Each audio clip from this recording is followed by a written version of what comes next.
Mari kita lanjutkan lagi ngaji filsafat kita. Malam hari ini mungkin agak berbeda caranya saja. Biasanya teman-teman hanya bisa mendengarkan suara saya. Malam hari ini memenuhi banyak permintaan. Akhirnya teman-teman bisa juga melihat wajah saya, meskipun nanti ya kecil lah, karena tetap nanti fokus kita pada materinya, pada ilmunya. Jadi segala sesuatunya masih sama seperti biasanya. Jadi teman-teman hanya menyimak, mendengarkan saja yang saya sampaikan. Yo, kalau ada yang minta, Pak, nanti ada tanya jawab atau enggak? Kalau ada pertanyaan tulis saja. Nanti kita ada sesi khusus di akhir bulan untuk menjawab pertanyaan-pertanyaan yang masuk. Yo, sebisa saya tentu saja. Jadi untuk tiap sesi sebenarnya sama saja, modelnya seperti kemarin-kemarin. Baik, ya tentu saja dengan ada Zoom semacam ini ya nanti mungkin sedikit-sedikit ada distraksinya, harap maklum. Mungkin jaringan drop, mungkin nanti tiba-tiba ada yang teriak-teriak suaranya bocor, ya dinikmati saja, dilonggarkan hatinya. Ya memang kajian yang masih jarak jauh, modul baru, ya kelemahan-kelemahannya semacam itu. Semoga nanti kalau sudah memungkinkan kita bisa segera kajian offline saja, yang menurut saya jauh lebih efektif daripada kita jarak jauh seperti ini. Tapi kalau bahasa usul fikihnya kan ma la yudraku kulluhu la yudraku kulluhu. Apa yang tidak bisa dipenuhi semuanya ya jangan ditinggal semuanya. Yuk kita jalankan semampu kita, apalagi untuk kebaikan-kebaikan seperti ngaji filsafat ini. Baik, malam hari ini kita mulai tema baru. Dan kalau bulan lalu kita temanya agak berat, ketemu tokoh-tokoh besar yang membahas tentang agama. Bulan ini kita membahas tema-tema yang menurut saya tidak terlalu berat, meskipun kalau direnungi, apalagi nanti direncanakan untuk dijalankan, itu bukan termasuk sesuatu yang sederhana. Tema-tema kita bulan ini tema-tema, kalau bahasa filsafat itu eksistensial, berhubungan langsung dengan hidup kita sehari-hari. Baik, saya akan share screen. Kalau biasanya teman-teman langsung lihat tulisan-tulisan dan layarnya, tapi kalau hari ini kita akan membahas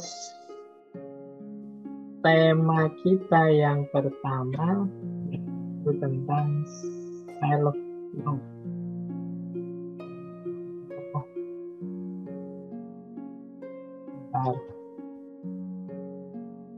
Baik. Ya kalau makna letterless-nya itu cinta diri. Ini bagian dari tema-tema cinta sebenarnya. Dulu kita pernah membahas beberapa tema tentang cinta.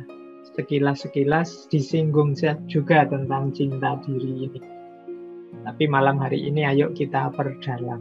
Karena saya tahu hari-hari ini, belakangan ini, banyak di antara kita yang gelisah, tidak puas, tidak nyaman dengan dirinya sendiri. Mungkin karena ideal-ideal hidupnya yang tidak terpenuhi. Mungkin karena kekecewaan-kekecewaan terhadap target-target, rencana-rencana yang tidak jalan. Mungkin karena melihat yang lain betapa suksesnya, betapa hebatnya, sementara aku kok gini-gini saja. Itu muncul rasa tidak senang pada dirinya sendiri. Nah, malam hari ini ayo kita bahas sebentar tentang aspek self-love atau cinta diri ini. Karena betapapun diri kita ini kan ciptaan Allah. kebanggaan Allah. Semua manusia adalah kesayangan Allah. Masa kita sendiri tidak sayang pada diri kita? Nah, mari kita lihat filosofi-filosofi di balik self-love ini atau cinta diri ini. Baik, silahkan disiapkan teman-teman segala perangkat ubur rampenya karena kurang lebih 2 jam. Teman-teman malam hari ini manteng di depan gadget dan laptopnya masing-masing. Saya awali dari definisi. Cinta diri itu kemampuan. Jadi berarti ini sesuatu kebiasaan yang kita miliki untuk menerima diri kita, untuk puas terhadap diri kita, untuk bangga terhadap diri kita sendiri. Ini namanya cinta diri atau self-love. Jadi berarti 3 kemampuan yang dituntut dalam cinta diri ini. Mampu menerima diri sendiri, puas dengan diri sendiri, bangga terhadap diri sendiri. Ini enak kalau dijelaskan gini, tapi dalam hidup itu kan kita rasanya banyak yang ganjel. Kita itu sering memarahi diri kita sendiri. Kita itu sering kecewa dengan diri kita sendiri dan manifestasinya macam-macam.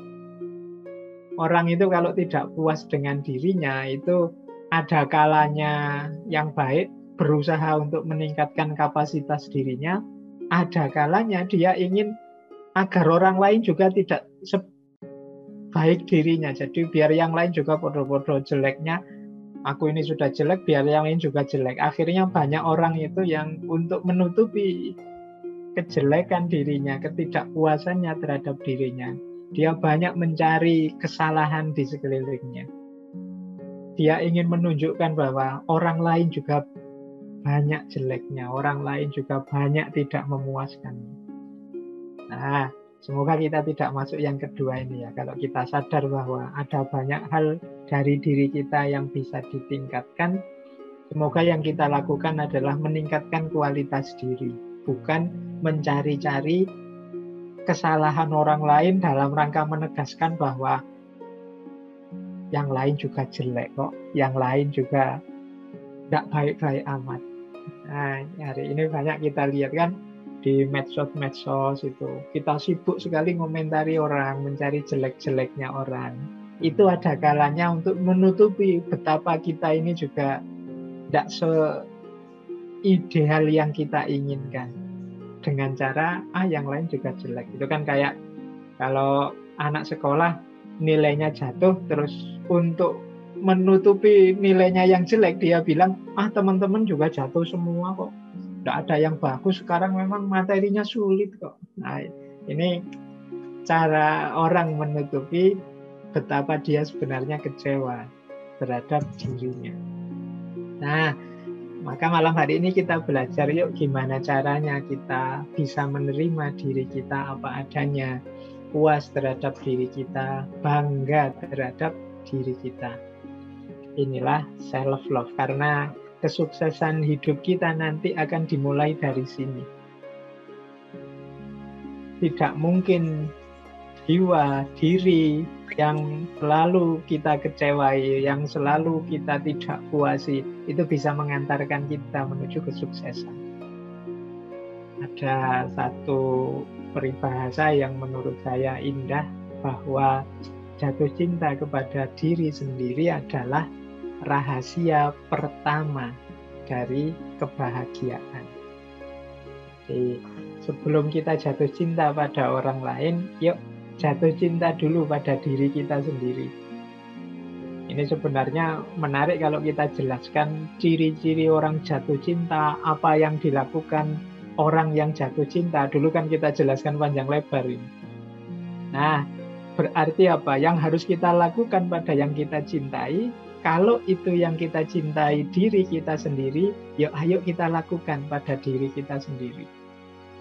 Dulu misalnya dijelaskan orang mencintai itu dasarnya knowledge, pengetahuan, kemudian respect, menghargai, kemudian care, peduli, kemudian responsibel, tanggung jawab. Nah, ini kan kemarin kita pahami, ini kita lakukan untuk yang kita cintai. Kalau sekarang objek cinta itu diri kita sendiri, ya berarti ayo ini kita lakukan pada diri kita sendiri. Mari kita knowledge, mari kita pahami diri kita, mari kita hargai diri kita, mari kita peduli dengan kondisi diri kita, mari kita bertanggung jawab terhadap diri kita. Nah, itu ciri bahwa kita ini sedang mencintai diri. Ayo kita mulai ya latihan jatuh cinta yang pertama pada diri kita sendiri. Kuncinya nanti kita memperoleh kebahagiaan. Kalau dalam agama, ya kalau kita selalu tidak puas terhadap diri kita, terhadap hidup kita, bagaimana kita bisa bersyukur?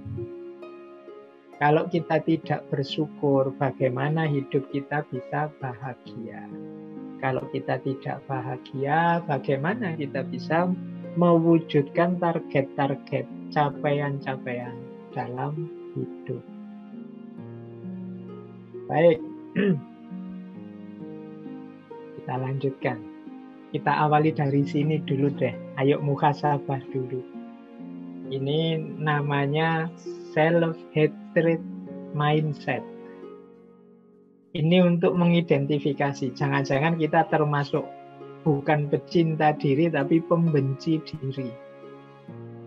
Kalau teman-teman punya kualifikasi-kualifikasi seperti ini, ayo cepet-cepet tobat, cepet-cepet ganti orientasi, ganti mindset. Ini menunjukkan kita sangat tidak puas terhadap diri kita sendiri.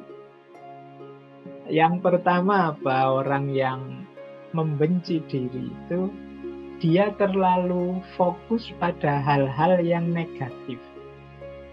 Atau cara berpikirnya sering pesimis. Meskipun mengalami hal yang baik, itu tapi sudut pandangnya selalu sudut pandang yang negatif. Misalnya apalah, lulus dengan ujian atau cum laude, itu pun dia wah, cum laude ya buat apa-apa, nanti setelah ini mau kerja di mana, aktivitas apa, saya juga tidak tahu. Ini yang dilihat dia sudut negatifnya terus. Padahal dia dapat kelimpahan luar biasa loh, dapat nilai paling tinggi cum laude itu. Tapi ya dia masih sambat, masih mengeluh.